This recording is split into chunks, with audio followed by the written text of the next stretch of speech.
यह तस्वीर 6 दिसंबर 1992 की है और अब जो तस्वीर मैं आपको दिखाने जा रहा हूं वो 11 अगस्त 2025 फतेहपुर की है। दोनों तस्वीरों को गौर से देखें और बताएं कि अगर 6 दिसंबर 1992 के कातिलों को उनके जुर्म की सज़ा मिल गई होती तो क्या 11 अगस्त 2025 को फिर से वही घटना दोहराने की किसी की हिम्मत होती। 6 दिसंबर 1992 को भी सब जानते थे कि अयोध्या में कार सेवा होने वाली है। क्योंकि सब कुछ गवर्नमेंट स्पॉन्सर्ड था, इसलिए बाबरी मस्जिद शहीद होने दी गई। ठीक इसी तरह जैसे फतेहपुर मकबरा के साथ क्या होने वाला है, ये बात पुलिस, लोकल इंटेलिजेंस और अहले सियासत सब जानते थे। बल्कि कहा यह भी जा रहा है कि पुलिस ने उन हिंदू अताताइयों को ना रोकने की पहले ही प्लानिंग कर रखी थी। फ़र्ज़ कीजिए कि तस्वीर का यही रुख अगर उल्टा होता, मकबरे की जगह कोई मंदिर और भीड़ में बहुसंख्यक समाज की जगह दाढ़ी टोपी वाले होते तो क्या होता।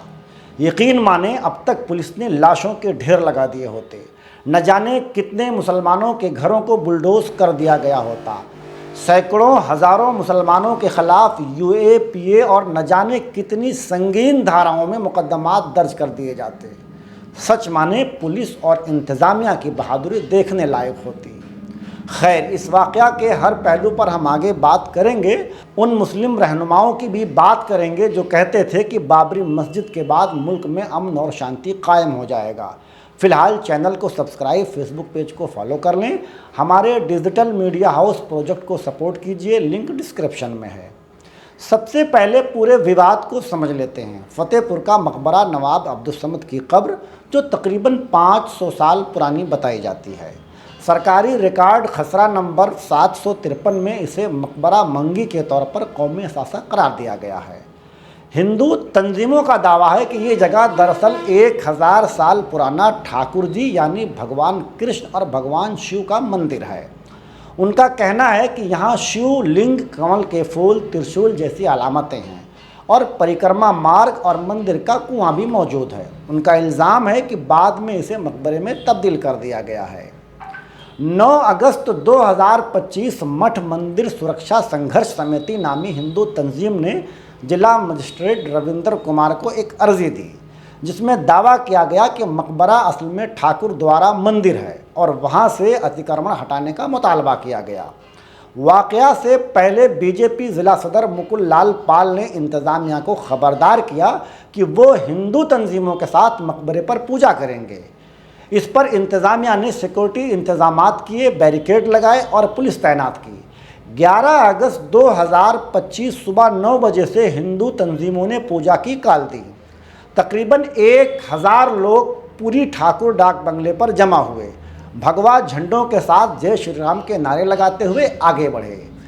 सुबह 10 से 11 बजे के दरमियान हुजूम पुलिस बैरिकेड को तोड़कर मकबरे में दाखिल हो गई।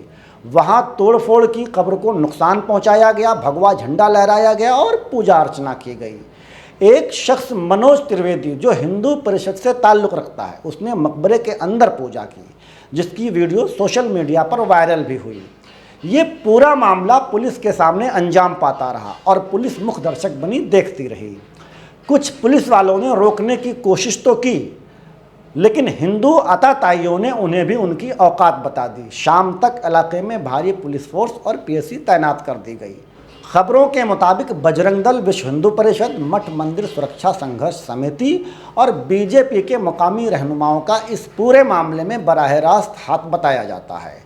इनफरादी एतबार से मुकुल लाल पाल बीजेपी जिला सदर, धर्मेंद्र सिंह बजरंग दल जिला नायब कन्वेनर, वीरेंद्र पांडे VHP रियासती नायब सदर, मनोज त्रिवेदी VHP कार्यकर्ता के नाम भी शामिल हैं। इस पूरे मामले में नगर थाने में 10 नामजद और 150 नामालूम अफराद के खिलाफ FIR दर्ज की गई है। कुल मिलाकर 160 अफराद पर मुकदमा दर्ज हुआ। इस दरमियान हिंदू तंजीमों ने 16 अगस्त को दोबारा जन्माष्टमी पर पूजा की धमकी दी है, जिसके जवाब में उलमा काउंसिल ने एहतजाज की वार्निंग दी है। यहाँ तक वो लाइव कमेंट्री है जो सभी मीडिया चैनलों ने दिखाई और आपने सुनी होगी। तथ्यों और कानूनी प्रावधानों की बात करें तो नवाब अब्दुल समद का मकबरा सरकारी रिकॉर्ड खसरा नंबर 753 में मकबरा मंगी के तौर पर कौमी असासा करार दिया गया है। इसलिए अतिक्रमण का सवाल ही नहीं बनता। चूँकि ये मकबरा 500 वर्ष से भी ज़्यादा पुराना है, इसलिए वर्शिप पैलेसेस एक्ट 1991 भी इस इमारत को संरक्षण प्रदान करता है। वर्शिप पैलेसेस एक्ट 1991 के तहत 1000 साल पहले वहाँ मंदिर था नहीं था ये अहमियत नहीं रखता। हालांकि तारीख़ी एतबार से इस दावे में कोई सच्चाई भी नहीं है। ये दावा भी बिल्कुल वैसे ही है जैसे बाबरी मस्जिद के नीचे मंदिर होने का दावा किया गया था। चूँकि संविधान पर आस्था भारी पड़ रहा है, इसलिए हर मस्जिद और हर इस्लामी इमारत के नीचे मंदिर खोजने की एक मुहिम के तहत ऐसा किया जा रहा है। पॉलिटिकल एंगल की बात करें तो बरवक्त फतेहपुर के एमपी नरेश उत्तम पटेल, एमएलए चंद्र प्रकाश लोधी और चेयरमैन राजकुमार मौर्य सभी समाजवादी पार्टी से आते हैं। ये वही समाजवादी पार्टी है जिसके लिए मुसलमान अपनी जवानियां कुर्बान करता है। अफसोस की बात यह है कि इन सभी के मुंह में बिल्ली ने बच्चा दे दिया है। इससे भी ज़्यादा शर्म की बात यह है कि कुछ समाजवादी पार्टी कार्यकर्ता इस शर्मनाक हरकत पर भी खुशी मना रहे हैं। मुस्लिम लीडरशिप की बात करें तो यह मान लेना चाहिए कि भारत का मुसलमान, स्पेशली उत्तर प्रदेश का मुसलमान, अमली एतबार से कुफ्र को अपना मजहब मान चुका है। मूर्ति पूजा मुसलमानों का पुराना मजहब था, इसकी राहें दोबारा हमवार हों, इसलिए मुसलमानों को मस्जिद, मदरसों और मकबरों को ख़त्म किए जाने से कोई फ़र्क नहीं पड़ता। मुसलमानों के नज़दीक मस्जिद, मदरसों से ज़्यादा अहमियत जलसे और जुलूस की है। भले ही पूरी दुनिया को सियासी निज़ाम इस्लाम से मिला हो, लेकिन भारत के मुसलमानों का पूरा दिन जलसा, जुलूस और पीरी मुरीदी में मुबहम है। सफ़े अव्वल में बैठे उलमा और पीराने हरम ने इस्लाम को मैनिपुलेट कर दिया। महज अपना और अपने ख़ानदान के ऐशो इशरत की खातिर पूरी मिल्लत को तबाह कर दिया। उनके नज़दीक सियासी अमल शजरे ममनुआ है। मस्जिद के मिंबरों मेहराब को तजारती मंडी में तब्दील कर डाला। कौमी फलाह के बजाय आवाम के जेब से पैसे कैसे निकाला जाए, इस पर चर्चा ज़्यादा होती है। नए मसाजिद और मदारिस बनाने की पुरजोर वकालत की जाती है, लेकिन पहले से मौजूद मस्जिद और मदरसों को कैसे बचाया जाए, इसकी किसी को कोई फ़िक्र नहीं। मुसलमानों के इसी बेहिसी और सियासी यतीमी का नतीजा है कि हर दिन एक नया बखेड़ा खड़ा कर दिया जाता है, जिसकी पुश्तपनाही इस्लाम दुश्मन ताकतों के साथ साथ वो सियासी पार्टियां भी करती हैं जिन्हें मुसलमान वोट देकर विधानसभा और पार्लियामेंट भेजते हैं। फ़िलहाल आप क्या सोचते हैं, कमेंट करके हमें ज़रूर बताएं। शुक्रिया।